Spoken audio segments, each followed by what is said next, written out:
Assalamualaikum warahmatullahi wabarakatuh. Kami dari kelompok 11 dengan mata kuliah Manajemen Keuangan. Kami dari kelas 64 3A26 Kampus Universitas Bina Sarana Informatika Cabang Selipi, Jakarta Barat. Kami ingin mempresentasikan tugas proyek yang kedua dengan judul Perencanaan Keuangan Biaya Pendidikan Lanjutan. Sebelum kami mulai, izin perkenalkan diri. Nama saya Ralin Alida Yusma dengan NIM 64230100 dan anggota-anggota kelompok kami ada di slide ini. Mari kita mulai menjelaskan dari latar belakang. Melanjutkan pendidikan S2 dan S3 sangat penting dalam meningkatkan kompetensi individu di pasar global. Biaya pendidikan di Jepang terus meningkat, terutama di universitas ternama seperti di Universitas Tokyo. Oleh karena itu, perlu ada perencanaan keuangan yang matang, terutama jika targetnya adalah menyiapkan dana pendidikan dalam kurun waktu 10 tahun. Slide ini memiliki 3 tujuan utama. Yang pertama, menghitung estimasi biaya pendidikan S2 dan S3 di Universitas Tokyo. Yang kedua, untuk mengidentifikasi strategi investasi yang sesuai untuk mencapai target dana tersebut. Dan yang terakhir, untuk memerlukan besar investasi awal dan tingkat pertumbuhan investasi yang diperlukan agar target dana pendidikan tercepat dalam waktu 10 tahun. Assalamualaikum warahmatullahi wabarakatuh. Perkenalkan, nama saya Muhammad Furqon. Saya dari kelas 64.3A.26 dengan NIM 64730707. Saya adalah dari Universitas Bina Sarana Informatika Selipi. Saya di sini akan menjelaskan analisis kebutuhan finansial. Dalam merencanakan dana pendidikan, kami memperhitungkan biaya kuliah dan biaya hidup dan kebutuhan lainnya yang dibutuhkan selama masa studi menggunakan konsep future value FV dan present value PV. Kami menghitung nilai masa depan dan nilai saat ini dan reinvestasi yang perlu dilakukan agar bisa memenuhi kebutuhan dana di masa depan. Selanjutnya, di sini ada tabel future value. Tabel future value menampilkan proyeksi pertumbuhan investasi selama 10 tahun dengan tingkat pengembalian tahunan 10%. Di tahun pertama, nilai investasi mencapai sekitar 608 juta. Dan pada tahun ke-10, nilai tersebut bertumbuh menjadi sekitar 1,43 miliar. Tabel ini menunjukkan bagaimana investasi awal dapat berkembang untuk memenuhi biaya pendidikan yang diharapkan. Selanjutnya, tabel present value. Tabel present value membantu menghitung nilai saat ini dan target dana pendidikan 10 tahun ke depan, sehingga kita bisa mengetahui beberapa besar dana yang perlu diinvestasikan sekarang dalam perhitungan ini. Kami menggunakan tingkat pertumbuhan investasi yang diasumsikan dari BNI sebesar 45%. Untuk memproyeksikan kebutuhan dana di masa depan. Selanjutnya, di sini ada pemilihan saham. Dalam mencapai target keuangan ini, pemilihan saham yang tepat menjadi penting. Kami menggunakan analisis fundamental dan teknikal untuk memilih saham serta melakukan diversifikasi portofolio. Portofolio guna meminimalkan risiko investasi. Diversifikasi membantu agar investasi kita tidak hanya bergantung pada satu jenis saham saja, sehingga risiko total bisa ditekan.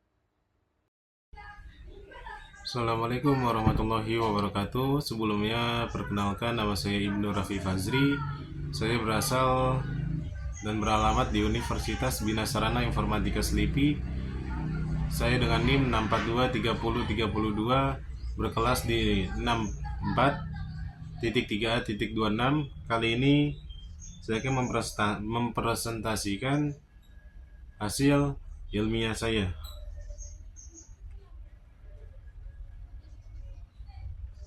Slide 8, studi kasus saham Bank BNI. Bank BNI menunjukkan kinerja saham yang cukup positif, dengan kenaikan harga saham hingga 627,61%. Namun, fluktuasi tahunan tetap menjadi perhatian karena laba per saham atau EPS perusahaan ini mengalami perubahan, terutama dengan kenaikan signifikan pada tahun 2022. Studi kasus saham Medco Energi Internasional. Slide 9. Medco Energi Internasional adalah perusahaan yang memiliki potensi pertumbuhan saham yang besar pada tahun 2022. Harga sahamnya meningkat di 83,21%. Namun, performanya tidak selalu stabil. Terlihat dari penurunan nilai saham di tahun 2023. Hal ini menunjukkan bahwa meskipun ada potensi besar, tetap perlu kehati-hatian dalam memilih saham ini sebagai bagian dari investasi jangka panjang. Slide 10, studi kasus saham Bank Panin. Bank Panin menunjukkan peningkatan harga saham sebesar 304,11%. Namun laba per saham atau EPS mengalami penurunan tajam pada tahun 2024. Fluktuasi EPS ini perlu diperhatikan karena menunjukkan risiko ketidakstabilan dalam pendapatan yang dapat mempengaruhi hasil investasi di masa depan. Slide 11, tingkat return saham.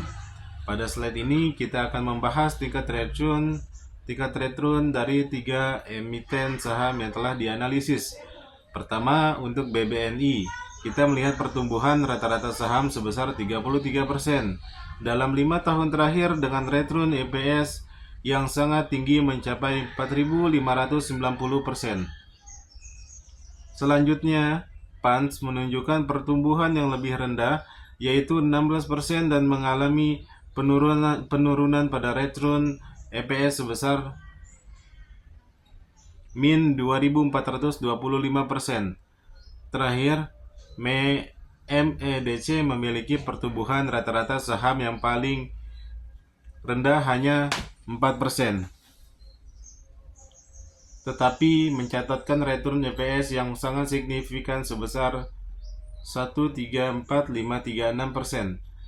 Ini menunjukkan bahwa meskipun MEDC memiliki pertumbuhan yang lambat, potensi returnnya sangat besar.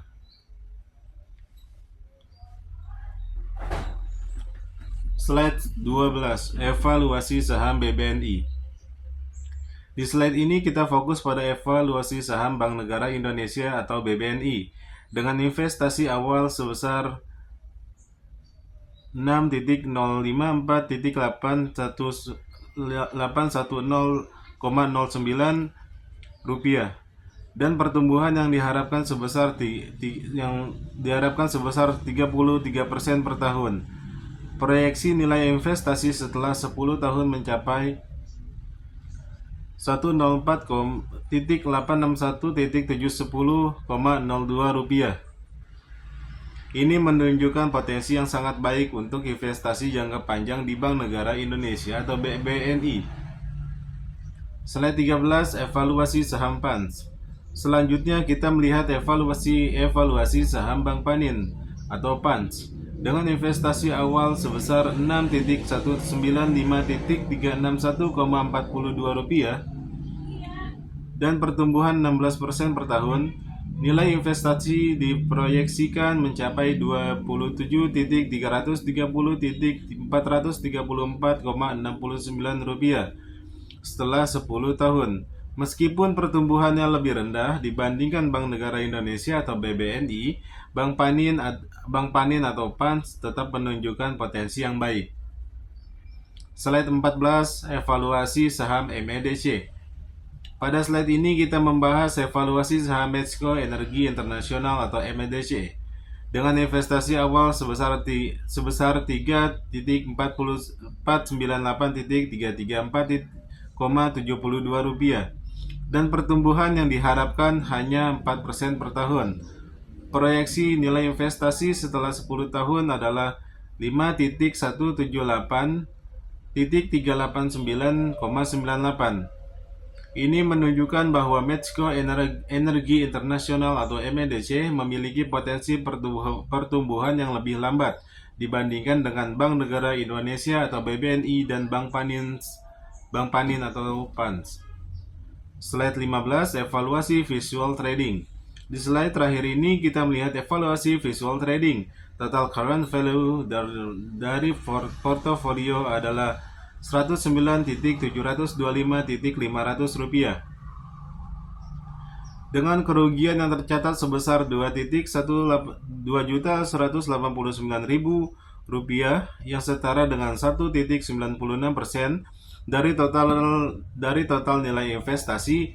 Ini menunjukkan pentingnya pemantauan terus-menerus terhadap performa saham dan penyesuaian strategi investasi yang diperlukan untuk meminimalkan kerugian dan memaksimalkan potensi keuntungan. Slide 16, kesimpulan.